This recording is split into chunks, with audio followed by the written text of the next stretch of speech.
তাকে দু এক কথা বলবার জন্য অনুরোধ করছি। ভাষ্যে তখন আমি আপনাদের সাথে আপনাদের পাশে ছিলাম রোহিত বিশ্বাস। এত সুন্দর রিভাব রেখে দিচ্ছি, গান করবো তো মনে হচ্ছে।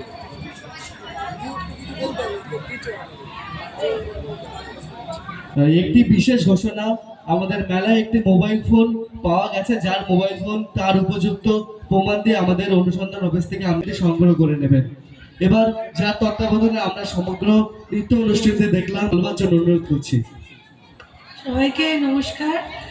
প্রোগ্রাম এখানে প্রত্যেক বছর করি, এবারও করলাম। এখানকার পরিবেশ খুব ভালো, ব্যবস্থাপনাও ভীষণ ভালো। আশা করি সামনের বছর আরও ভালো কিছু করব, আপনারা আশীর্বাদ করুন। আর রোহিত, তোকে ধন্যবাদ, খুব ভালো বলেছিস। ঠিক আছে, অসংখ্য ধন্যবাদ। আমরা সবাইকে শুভরাত্রি জানিয়ে আজকের অনুষ্ঠানের শেষ করলাম। নমস্কার। ভাষ্যে আমি এতক্ষণ আপনাদের সাথে আপনাদের পাশে ছিলাম রোহিত বিশ্বাস। ধন্যবাদ।